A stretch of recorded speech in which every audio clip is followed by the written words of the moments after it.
우리가 한 20, 30년 같이 본 사이인데도 불구하고 이렇게 한결같이 새롭고 신기하고 처음 만나는 것처럼 반갑고, 저 세상 사람 만나도 이렇게 반가워하지 않아요. 그냥 그러려니 해요. 여러분은 와, 못 본 사이에 또 예뻐지긴 왜 이렇게 예뻐졌냐? 마스크만 쓰니까 더 예뻐졌나?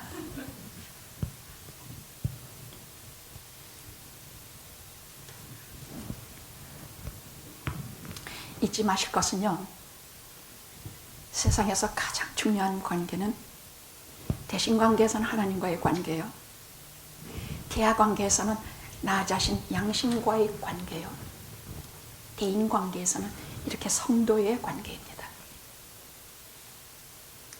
하나님 나라에서 인정하는 제일 좋은 친구는 성도의 사이입니다. 세상 친구가 아무리 사귀고 술 한잔하고 기뻐하고 좋아해도 성도의 관계만큼 하나님 나라에서 하나님이 기뻐하시고 받아주시는 관계는 없습니다. 서로 많이 사랑하시고 많이 만나시고 많이 마음을 나누십시오. 기도하시겠습니다.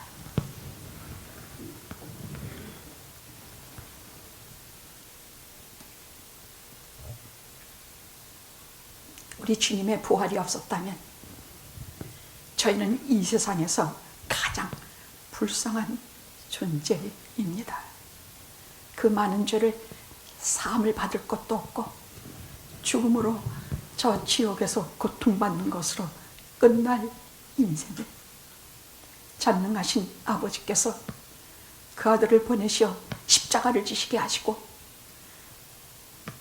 부활의 영광까지 우리에게 허락해 주셔서 꿈인지 생시인지 모를 이 기쁜 인생을 살다가 아버지께로 가겠습니다. 예수님의 이름으로 기도드리옵나이다. 아멘. 아멘.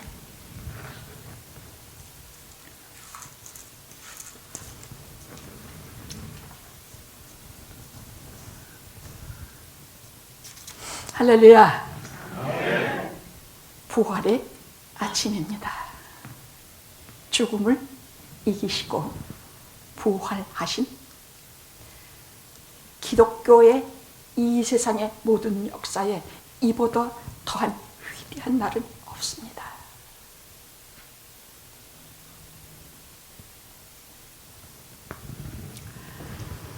저는 예수님께서 제자리에 달려가서 보니까 빈무덤밖에 없어. 그러나 그 빈무덤에는 주님께서 우리에게 남겨두신 귀한 것들이 있어서 우리가 우리 자신의 무덤에 들어갈 때 전혀 두려워하지 않게 남겨두신 것들을 먼저 말씀드리고 부활을 말씀드릴까 합니다.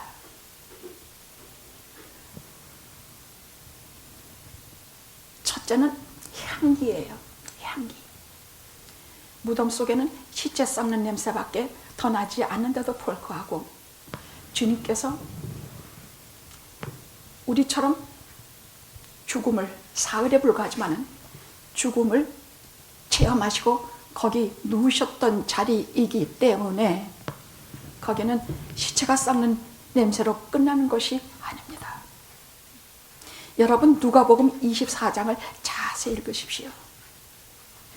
누가복음 24장은 우리에게 부활하면 어떠한 모습으로 우리가 다시 부활할 사실 살 것인가에 대한 모든 힌트가 다 들어가 있습니다. 예수님 부활의 최종편이고 완결편입니다. 이걸 보물해서 우리가 어떤 모습으로 부활할 것인가를 알게 하십니다.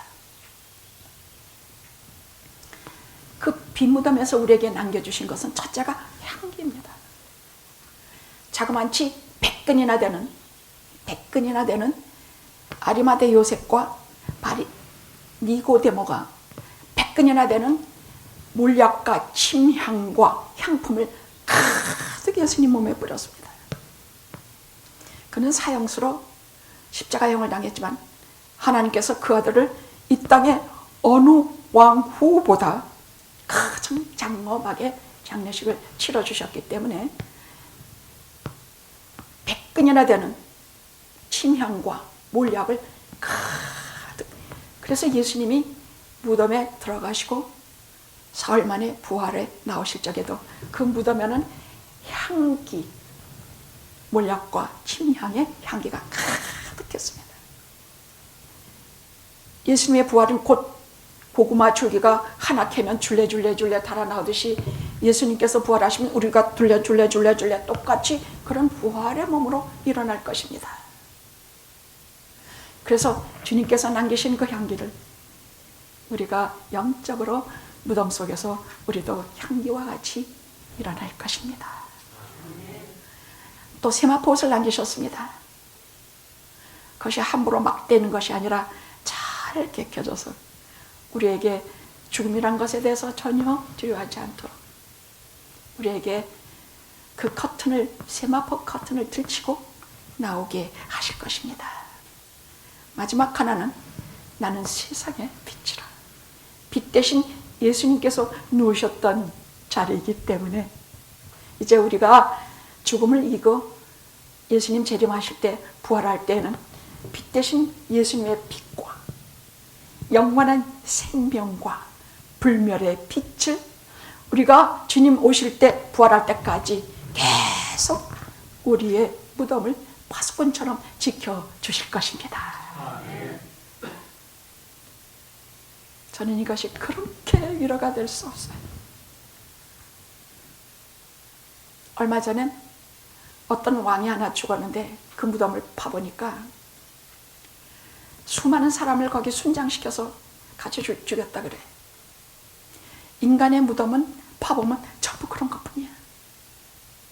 이젠 너무나 세월이 지나서 그 유골조차 흔적도 없이 사라질 때도 향기와 우리 주님의 향기와 세마포와 그 빛과 불멸의 영생은 영원히 우리와 함께 하실 것입니다.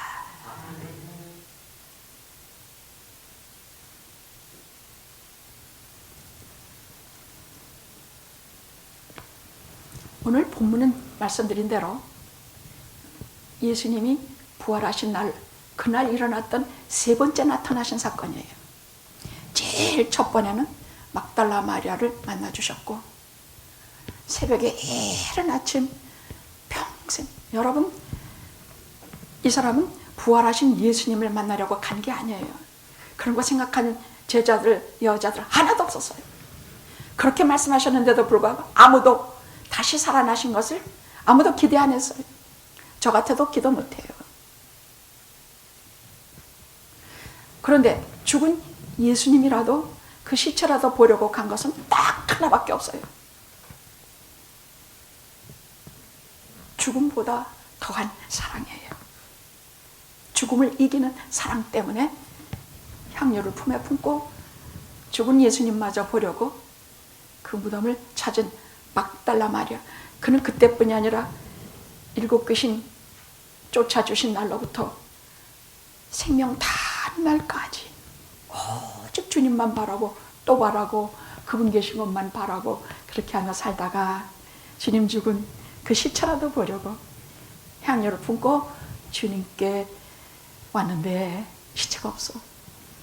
울며 불며 등산지기인 줄 알고 내 주님 어디다 두었는지 내게 가르쳐주면 내가 그 시체를 가져가리이다. 마리아야, 주님 목소리거든. 깜짝 놀라서 돌아보고 라보니요, 선생님이요, 잡으려고 하니까 나를 만지지 말라. 내가 아직 아버지께 올라가지 못했다. 저는 이 여자의 사건을 볼 때마다 눈물 흘리지 않고는 그 기사를 한 번도 눈물 없이 본 적이 없어요.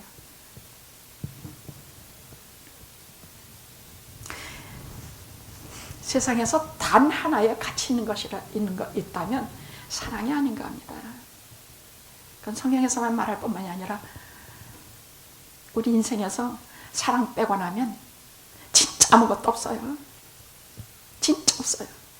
그래서 믿음, 소망, 사랑, 그 중에 제일은 사랑이라. 사랑은 모든 것을 견디, 사랑은 모든 것을 참, 사랑은 모든 것을 바라며, 아무리 못돼 먹은 놈도 반드시 끝까지 바라는 게 사랑이라는 얘기. 그래서 내 인생을 한 번씩 뒤돌아보고 한 번씩 반성하시려고 하면 그 기준을 반드시 사랑에 두십시오. 내가 얼마나 딴 사람에게 냉정했는가. 길거리에도 우두커니 앉아서 홈리스가 한 푼 줄까 기다리고 있는데 타이밍이 안 맞아서 할 수 없이 지나가도 저 기회 있는 대로 마약을 먹든 술을 먹든 그건 우리 몰라요. 그냥 내가 줄 수 있으면 얼마씩 주고 갔는가 숫자도 한번 헤아려 보십시오. 하나님께 드린 예물은 얼마나 내가 드렸는지 생각해 봅시다. 내가 내 친구를 위하여 쓴 돈은 얼마나 되는지 생각해 봅시다. 사랑으로 우리가 세상에서 쓴 돈은, 물질은, 마음은, 그 섬김은 하늘에서 최고의 크레딧으로 여러분을 맞이해 주실 것입니다. 그냥 듣지 마십시오. 그냥 사랑을 많이 하십시오. 보기 싫은 사람도 그저 억지로라도 사랑해보고,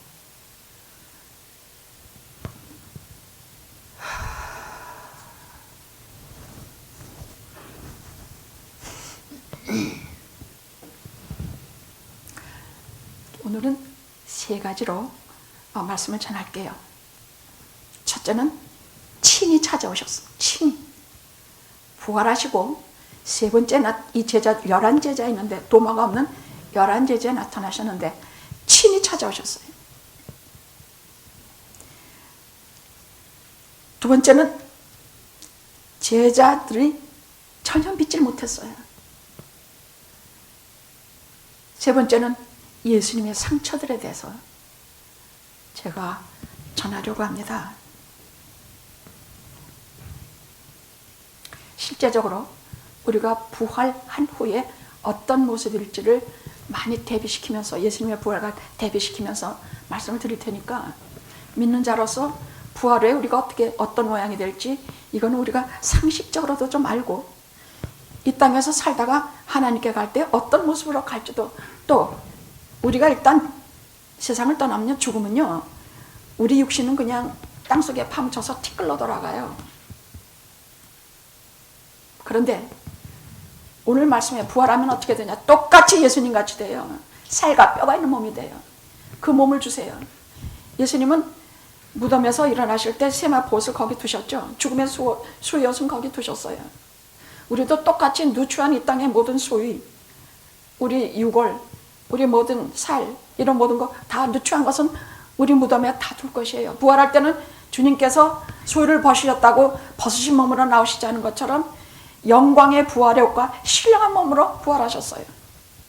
우리도 주님처럼 영광의 부활의 몸으로 영광의 하나님이 주시는 신령한 옷을 입을 것이에요. 그건 우리가 마련하는 것이 아니에요. 우리의 몸, 우리 영혼은 이미 구원당했고, 우리의 몸도 다시 주님께서 신령한 몸으로 주실 것이요, 신령한 몸을 입게 하시는 부활의 아주 그 거룩한 세마포 옷, 아름다운 옷을, 하얀 옷이라고 성경에 말씀하고 계세요. 그런 옷을 입히고 부활시키실 것이에요. 벗은 몸으로 일어나지 않아요. 재로 만들어서 바다에 뿌렸다면 그 바다에 있는 모든, 근데 같은 몸이에요. 우리가 신령한 몸이라 그래서 우리의 몸이 아닌 다른 몸이냐? 아닙니다. 우리 몸 똑같은 몸이에요. 우리 이 몸으로 다시 일어나요. 그러나 이런 썩을 몸이 아니에요. 고린도전서 15장 말씀만 보면 얼마나 하염없이 우는지 몰라.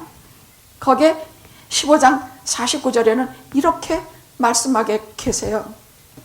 썩을 것으로 신고 썩지 않을 것으로 다시 살며, 육된 것으로 신고 영광 욕된 것으로 다시 살며 약한 것으로 심고 강한 것으로 다시. 사님, 육신의 몸이 있으면 신령한 몸이 있느니라. 욕된 것으로 심고 땅에 묻고 영광스러운 것으로 다시 사는 그런 부활이 우리에게 있다는 말씀이 고린도전서 15장에 명확히 기록이 돼서 나옵니다. 저는 이 말씀만 보면 또 얼마나 우는지 몰라. 인생살이가 왜 그렇게 욕된지 몰라. 저는 목사기 때문에 더 많이 괴로움을 느끼는 사람이에요. 사랑이라는 것이 하기 쉬워요?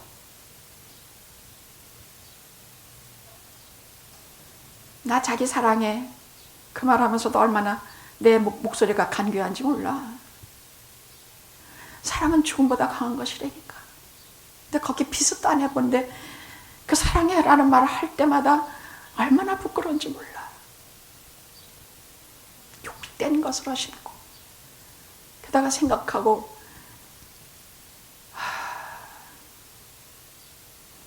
그럴 때마다 큰 소리로 내 양심과 더불어 나 자신이 싸울 때마다 하여간 내 자신과의 관계는 항상 기분 나쁘니까 하나님과의 관계는 하나님께서 그 아들과 성령을 통해서 우리를 감화시키시고 옆 사람 관계를 통해서는 내가 못나도 옆 사람이 나을 수도 있어. 그러나 나 자신과 양심과의 싸움에서는 항상 기분 나빠. 그때마다 욕된 것으로 심고 영광스러운 것으로 다시 살며 썩을 것으로 심고 썩지 아니할 것으로 다시 살며 약한 것으로 심고 강한 것으로 다시 살며 큰 소리로 길거리에서나 운전에 가서나 밤중에 눈을 번쩍 떴을 때는 항상 욕된 것으로 심고 영광스러운 것으로 다시 살며 그럼 한도 끝도 없는 감사와 은혜의 눈물로 그날 하루는 최고의 날이 돼요. 부끄러워도 안 부끄러지고 은혜 가운데서 살게 되는 법을 배우고 믿음으로 연약하면서 강건해지는 법을 알게 해주세요.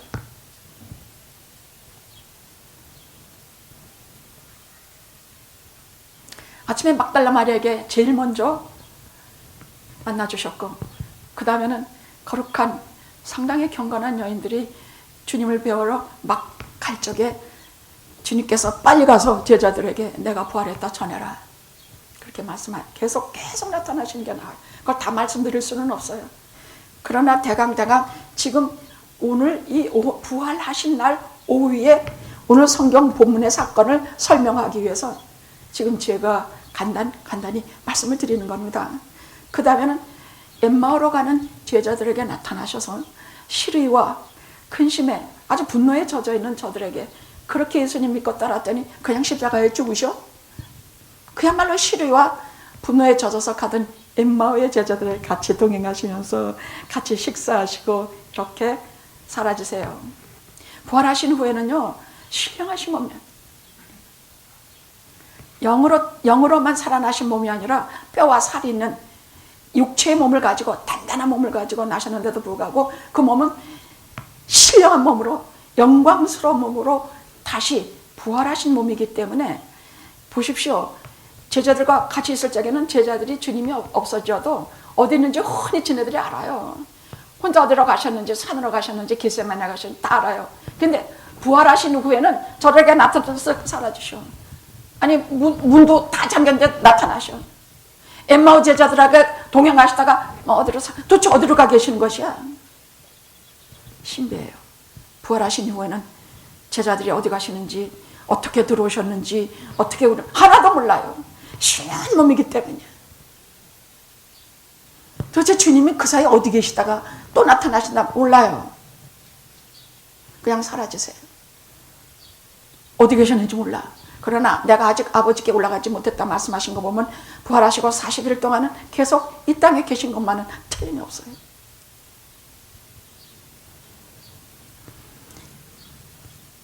그 다음에는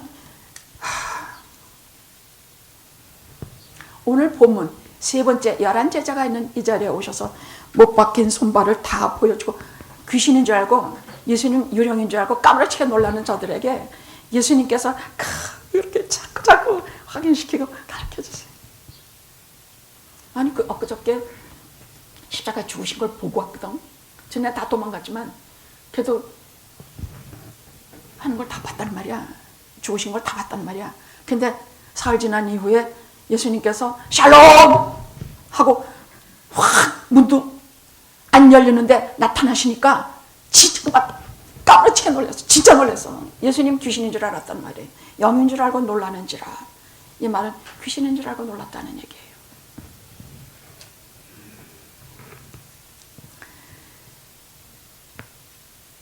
거기에는 도마가 없었는데 예수님 부활하셨다는 말 듣고 절대로 도마가 믿지 못하니까 그 다음 주일날 일요일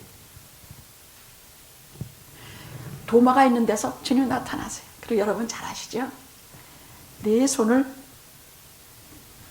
만져보고 내 손을 내 옆구리에 넣어보라. 그리하여 믿음 없는 자가 되지 말고 믿는 자가 되라. 너는 본고로 믿느냐? 믿지 못하고 믿는 자는 더 복이 있도다. 이 한마디 말씀을 더 첨부해 주시지 않았으면 우리가 더 많이 복이 있는 줄 잘 몰랐을 것이에요. 그리고 부활이 그 말씀 그렇게 하셨는지 진짜 우리가 죽으니 부활할까? 에이 뭐 세상에 이렇게 끝인데 또 무슨 부활은 뭐 이 속에서 막 그러다가 딱 한마디 하신 말씀 때문에 중심이 탁 잡혀요. 너는 본고로 믿느냐? 보지 못하고 믿는 자는 더 복이 있도다. 와, 참 하시는 말씀 한마디 한마디마다 우리가 딱 붙들고 일어날 수 있는 말씀만 골라서 해주셨어요. 그 다음엔 티베라 바닷가에 예수님 모른다고 세고 부인하고 정말 가슴 아파하는 베드로에게 나타나셨어요.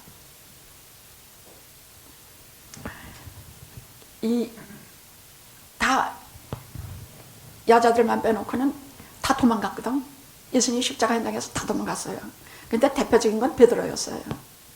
예수님, 저는 저 사람 누구야? 나 몰라. 내가 어째 저 사람을 내가 알아. 저주하고 막 하면서까지 예수님 모른다 했으니 마음이 어떻겠습니까?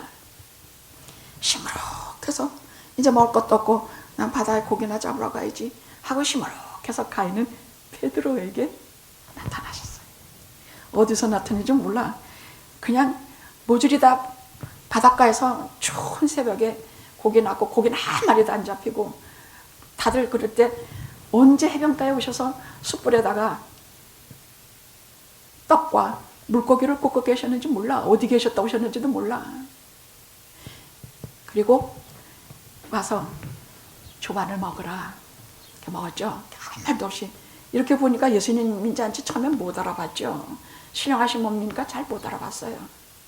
근데 말씀하시는 거 손과 못자국 이런 걸 다 보면서 저들이 이제 예수님인지 알아보게 된 것이에요. 그리고 유명하신 네가 나를 사랑하느냐.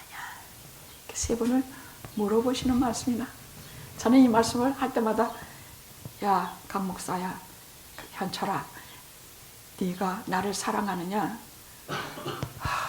이것만큼은 언제 어느 때 못돼 먹은 짓 할 때나 무슨 게을릴 때나 무슨 어떤 때는 뭐 목회하기 싫다 소리 다 상관없어. 그것만은 예 제가 주님 사랑합니다 소리는 솔직히 확 튀어나와.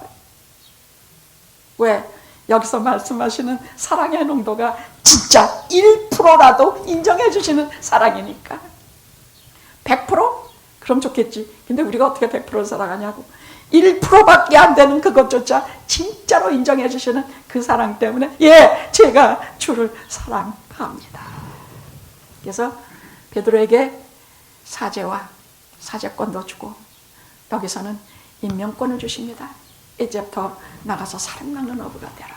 내 양을 먹이라. 내 양을 치라. 내 양을 먹이라. 그리하고 베드로에게 나타나시고 그 다음에는 그 다음에는 곧바로 마태복음 28장과 누가복음 24장에는 대명령을 내리세요. 너희는 가서 모든 족속으로 제자를 삼아 아버지와 아들과 성령의 이름으로 세례를 주고 내가 너희들을 가르친 바 모든 것을 가르쳐서 저들이 지키게 하라. 대명령을 내리시고 500명에게 나시고 야고보에게 나타나시고 마지막 제자들에게 한 번 더 나타나시고 거기 그 자리에서 40일을 끝내시고 승천하셔서 하늘에 오르시고 곧바로 하나님 우편의 보좌의 옆에 앉아 계시다가 때가 되면 산자와 죽은 자를 심판하러 재림하실 것입니다.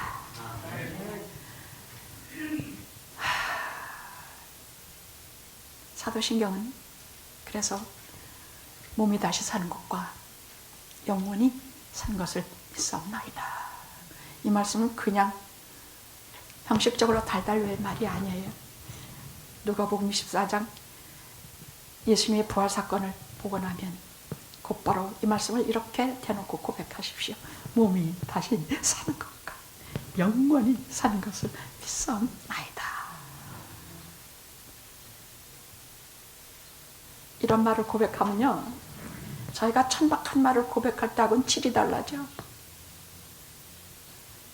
천박한 말로 사람 속이기도 하고 내 가짜 감정에 속기도 하고 뭐 여러 가지로 우왕좌왕하면서 되는 대로 살다가 몸이 다시 사는 것과 이 누가복음 예수님의 십자가 사건, 부활 사건을 목사님을 통해서나 성경을 통해서 듣고 보고 알게 되면 나는 격이 다른 인간이 되고 나는 하늘에 속한 신령한 사람으로 하나님께서 그렇게 의롭다 칭해 주십니다. 할렐루야, 할렐루야. 기독교인은 아주 귀중한 존재입니다. 크리스찬이란 아주 귀중한 존재입니다. 예수 그리스도의 재산입니다. 당신의 기업입니다.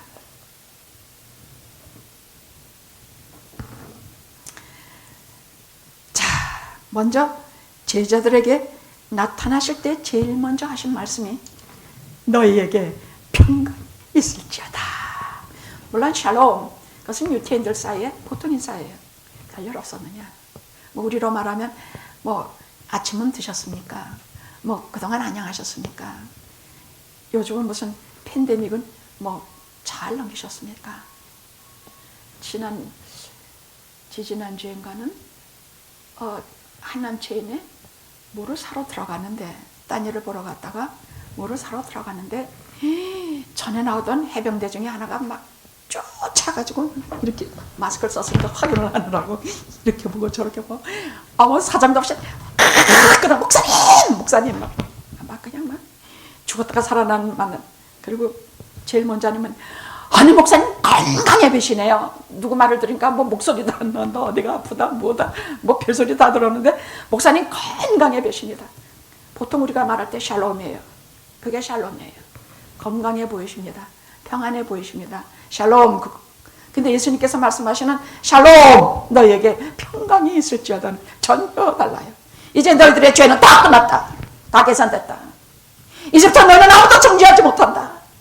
이제는 너희에게 죄의 불안과 세상에서의 죽음의 불안과 땅에서의 생활의 불안과 이분 것은 너희에게 다 지나갔다. 이제는 기쁨과 은혜의 시간으로 너희들이 살게 될 것이다. 샬롬 이 뜻이에요. 아멘.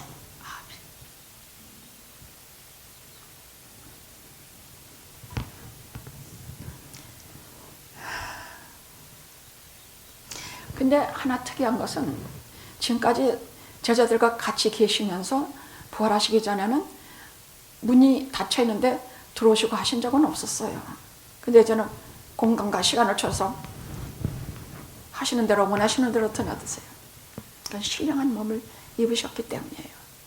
그런데 신령한 몸을 입었을 뿐만 아니라 죽으시고 부활하시면서 아버지 하나님께로부터 하늘의 권세와 땅의 모든 권세를 다 받으셨다고 되어 있어요.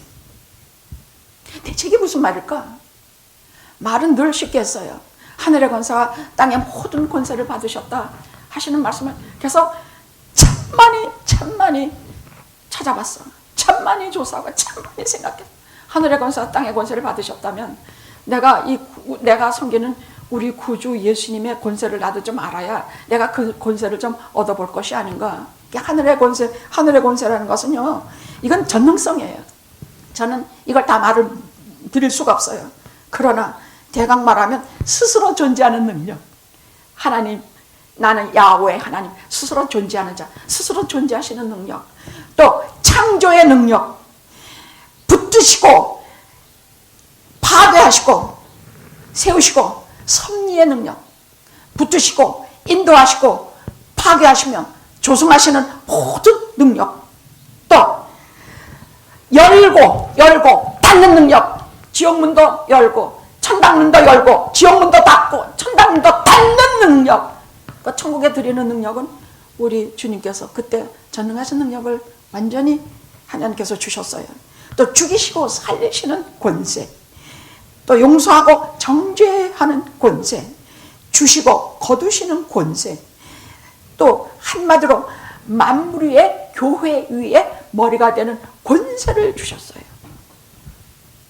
교회 위의 권세라는 것은요, 모든 크리스찬 믿는 자들의 우두머리가 되는 권세라는 것은 하나님 나라에서는 최고의 권세예요. 그 외에는 저는 설명할 길이 없어요. 하늘의 모든 권세를, 땅의 모든 권세라는 것은 대강 제가 설명을 해보니까 이런 것 같아요.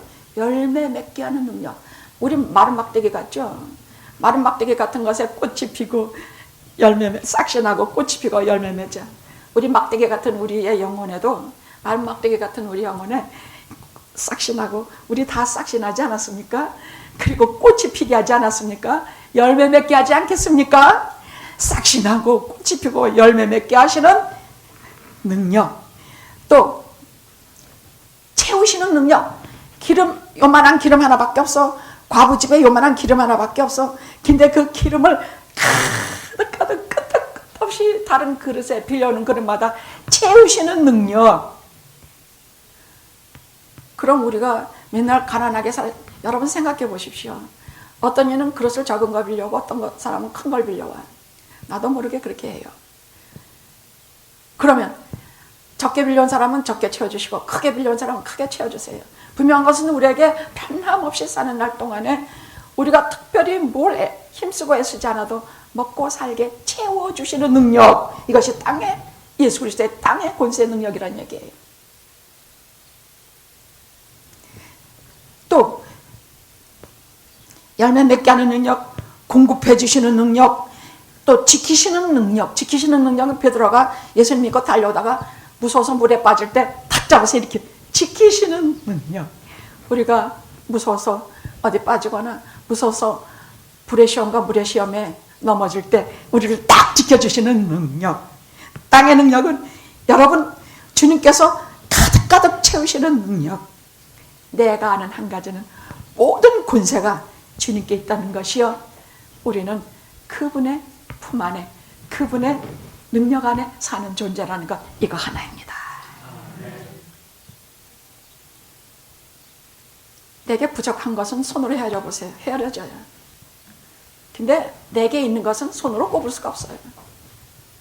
그렇게 채우시고 공급하시고 수도 없이 능력 주시는 그런 능력으로 우리를 지키시고 보존하십니다. 할렐루야. 부활의 주님이 특별히 그런 능력으로 오늘도 우리와 함께 하신다는 말씀 절대 잊지 마시기 바랍니다.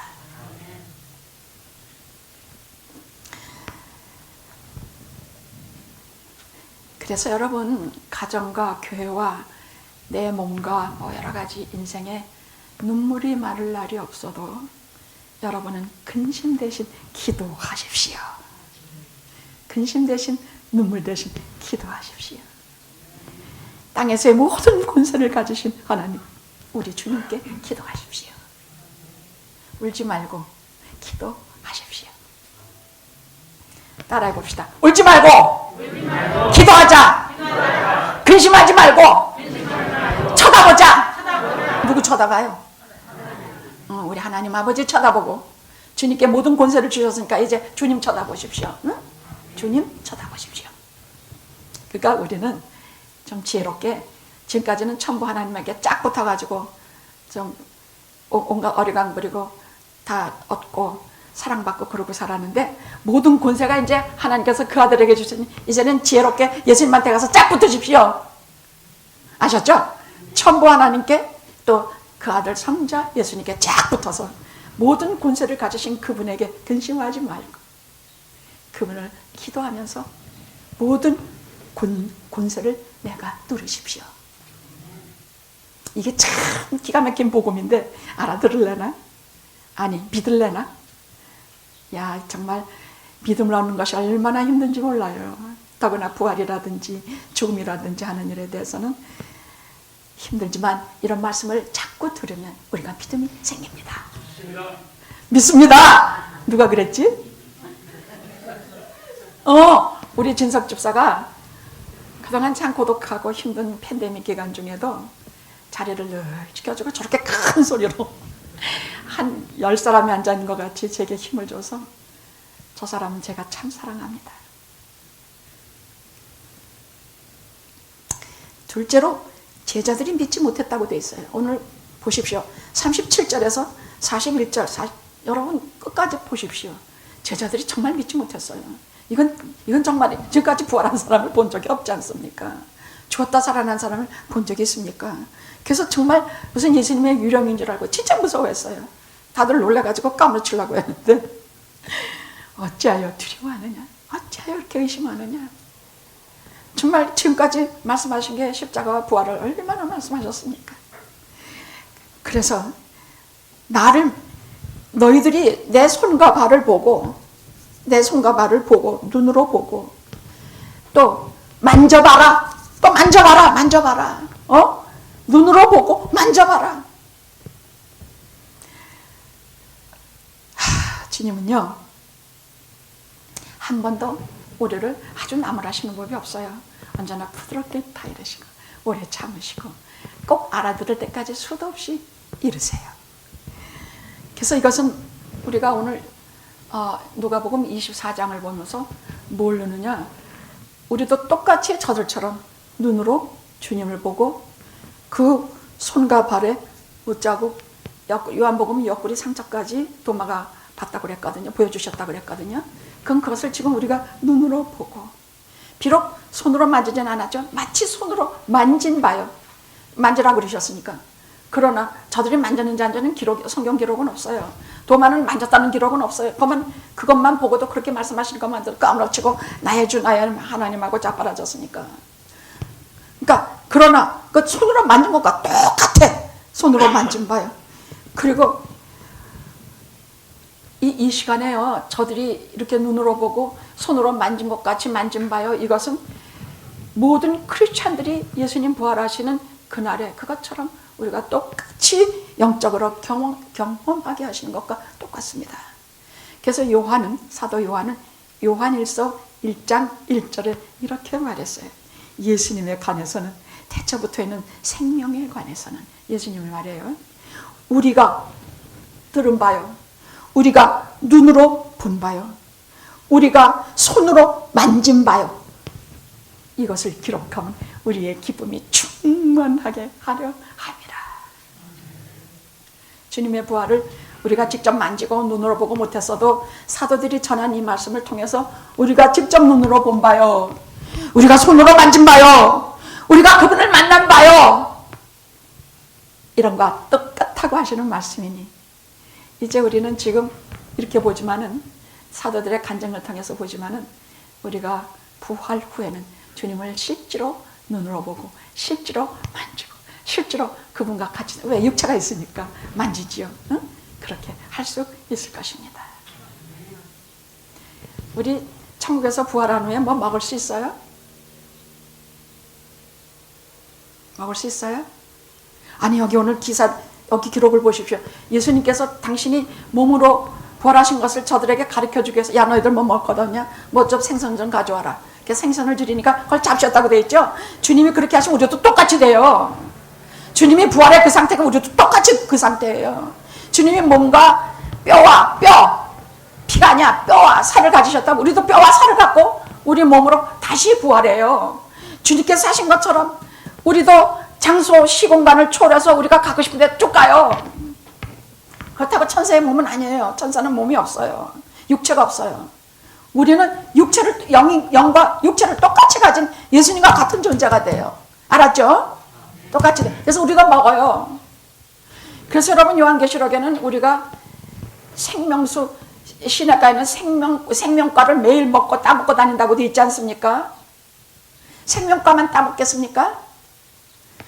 늘 부활절마다 제가 하는 농담이 하나 있습니다. 결혼하고 제가 돼지고기를 안 먹으니까 장로님을 돼지고기를 안 해줬거든요. 그랬더니 장로님, 천국에는 돼지고기가 있을까? 내가 돼지고기 좀 먹어볼 수 있을까? 천국에는 그런 건 못 먹는 건 줄 알지만 주님께서 생선도 잡으셨는데 그럼 돼지고기 안 잡으실까? 우리가 먹을 수 있다는 얘기예요. 부활한 몸으로 우리가 뭘 먹을 수 있다.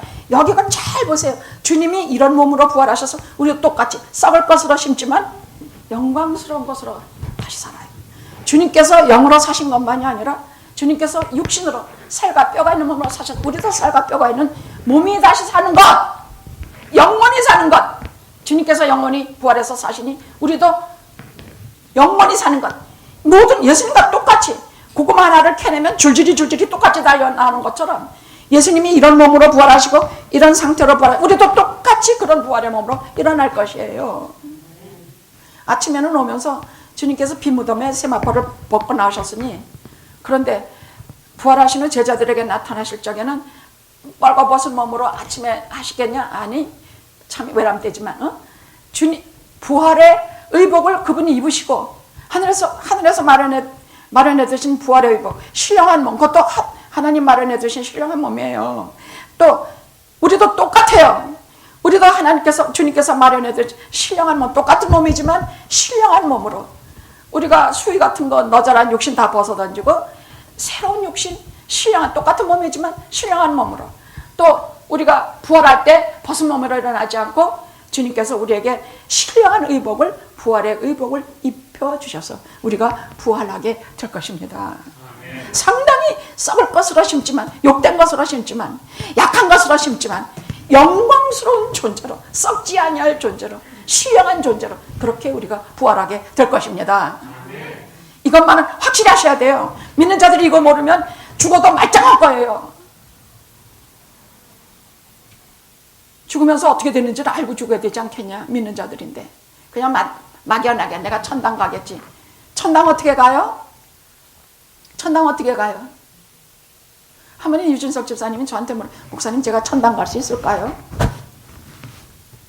간단해요. 예수 믿으면 천당 가요. 예수 믿는 게 뭐냐? 예수님이 십자가에서 나를 위해 죽으시고 내 죄 사하시고 나를 위해서 부활하셨다. 그거 믿으면 천당 가요. 근데 그거 진짜 믿어야 돼요. 말로만 그냥 믿고 말로만 그렇게 한 수많은 기독교인들 같이 하면 나도 모른다 그러세요. 진짜 믿으세요. 다른 사람 죽을 때도 믿지만 내가 죽을 때도 그렇게 믿으세요. 십자가의 죽으심으로 내 죄가 사해졌으니 내가 이제 주님 손 꼭 주님 여기 옷자락 꼭 붙들고 제가 주님 계신 곳에 가서 육신의 눈을 영혼의 눈을 여러분 우리가 지금 죽으면 우리 육신이 하늘나라에 같이 가요? 지금 죽으면?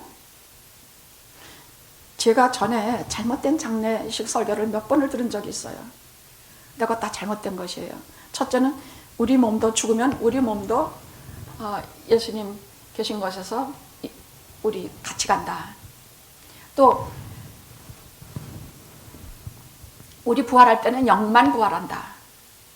이런 잘못된 그런 기독교 제대로 교리를 모르면 참 너무나 엉터리 같은 얘기들을 많이 해요. 아닙니다. 똑똑히 말씀드리겠습니다. 아주 똑똑히 말할 테니까 들으십시오. 첫째, 우리가 이 생에서 숨이 끊어지면 성경에서 말하는 숨이 끊어진다는 것은 뇌가 죽는 것이 아니라 심장이 멈추는 것이에요. 그러니까 뇌사 상태 가지고는 죽음이라고 말하지 않아요. 그러나 심장이 멎으면 그건 성경에서 죽음으로 취급하세요. 그럼 그 즉시로 두 군데로 예수 믿는 사람은 어디로 가? 파라다이스로 가요. 낙원으로 가요. 안 믿는 사람 저 지옥으로 그냥 곧장 떨어져요. 아무도 말리는 사람도 없어. 그럼 낙원으로 우리는 가요. 그럼 낙원으로 가는 것은 우리의 영이에요. 그때는 오직 영밖에 안 가요. 우리 육신은 그대로 땅에 묻혀서 티끌같이 돼요. 썩어요. 그래서 주님 말씀하시기를 나사로가 잠자고 있다. 죽었는데 분명히 잠자고 있다. 우리 주님 오실 때까지 영은 파라다이스에 갔지만 우리는 전부 잠자는 상태로 주님 재림하는 날을 기다리게 돼요. 그럼 주님 재림하실 때 그때는 다 우리 육체를 다 죽음이 내어주게 돼 있어. 다 내어줘. 화장을 했건 뭐 어디 불에 타 죽었건 뭐건 우리 지금 이 몸을 그대로 내어줘. 그러나 이 몸으로 우리가 부활하지 않아요. 주님 오실 때 믿는 자들의 몸은 말 그대로 신령한 썩을 것으로 심었지만 영광스러운 것으로 다시 살아나요. 죽을 몸으로 심지만 영원히 살 몸으로 다시 살아요. 우리에게 영광의 옷을 입혀주셔서 우리가 다 부활해요.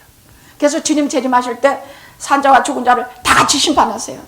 산자도 심판하시고 죽은 자도 심판하세요. 그래서 예수 그리스도의 십자가와 부활을 믿는 자들은 이유가 없이 주님과 함께 영원히 그 나라에 들어가고, 아닌 자들은 지옥에 떨어져서 방법 없어 뭐 지가 아무리 선하게 살았다 소리 지르고 자기가 세상에서 누굴 얼마나 도왔다 뭐 얼마나 선하게 살았다 암만 소리 지르고 그건 자기 의야. 예수 그리스도의 의가 아니야. 우리가 천국에 들어갈 수 있는 것은 나의 의가 아니라 예수 그리스도의 의야. 그분의 공로야. 천국 들어가는 비결은 분명히 하셔야 돼요. 십자가와 부활을 믿는다는 얘기는 나의 의는 아무것도 없고 우리 주 예수 그리스도의 의와 공로로 천국에 들어가는 것입니다. 이제 확실하죠? 확실하죠? 잘못된 장례식에 가서 그 사람들 마다고 아멘 아멘 그러지 말아요. 목사님들이지만은 아주 한심한 말씀들 많이 하세요. 기본적인 교류도 안 되는 말들이에요.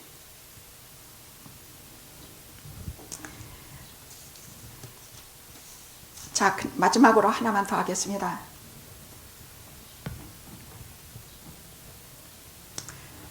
그럼 주님은 부활하셨을 때 왜 이 상처를 계속 가지고 하늘에 오르시고 이 땅에 40일간 제자들 만나실 뿐만이 아니라 하늘에 오르셔서 천국에서도 이 상처난 손과 발에 그 상처들을 갖고 계실까?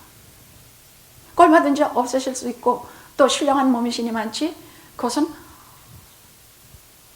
없어지는 것이 아닐까. 여기서 참 생각을 많이 했어요. 그래서 여러 책을 뒤져봤어. 근데 이것을 다루는 것은 하나도 없더라고. 왜 상처를 갖고 계실까? 많이 생각했어. 그래서 성경 말씀을 몇 가지를 통해서 하나 가르쳐 주신 것이 있어. 왜 그 상처난 것을 계속 갖고 40일간 제자들에게 보였을 뿐만이 아니라 몇 가지 이유가 있지만 보였을 뿐만이 아니라 하나님 나라에서까지 이 상처 못자국난 것을 갖고 계실까?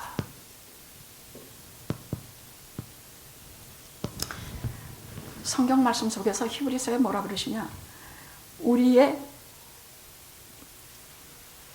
괴효를 체험하시는 주님이시라 우리가 고통받는 거, 아픈 거, 당하는 거, 이 모든 것을 다 알고 계시는 우리 주님이시라고 말씀하고 계시거든요. 아하, 이거구나.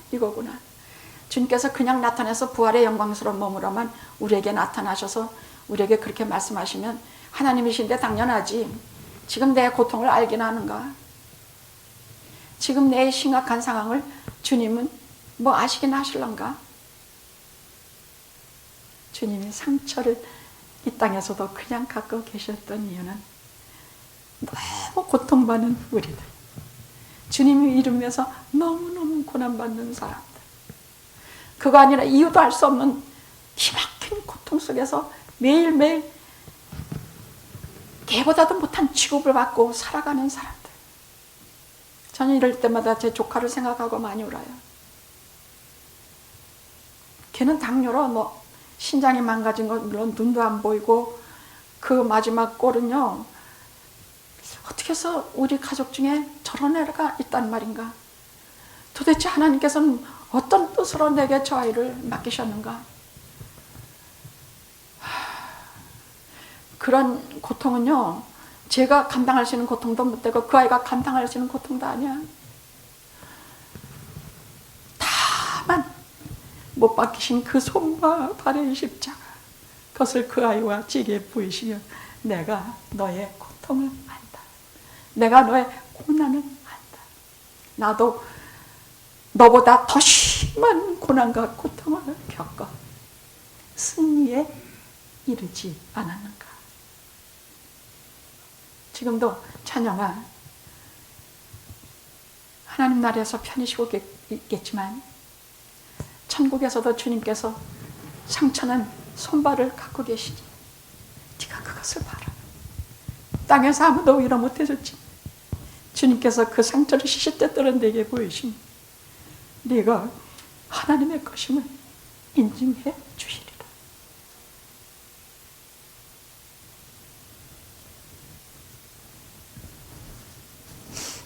하나 더.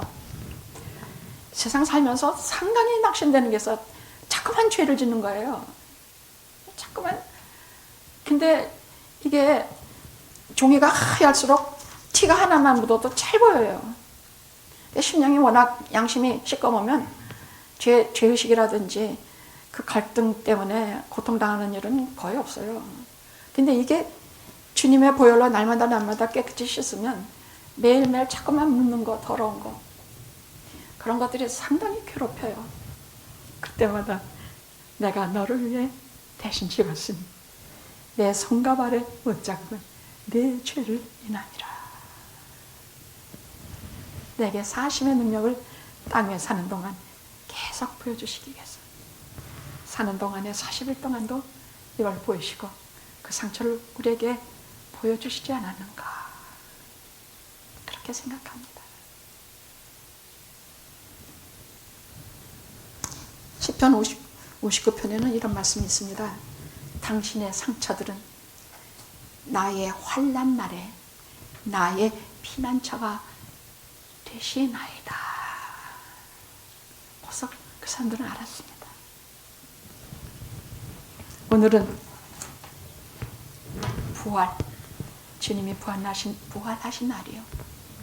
우리가 욕된 것으로 심고 영광스러운 것으로 다시 사는 날입니다. 할렐루야, 할렐루야. 기막힌 은혜가 여러분의 평생에 영원토록 함께 하시기를 기도합니다. 아멘, 할렐루야. 기도하시겠습니다.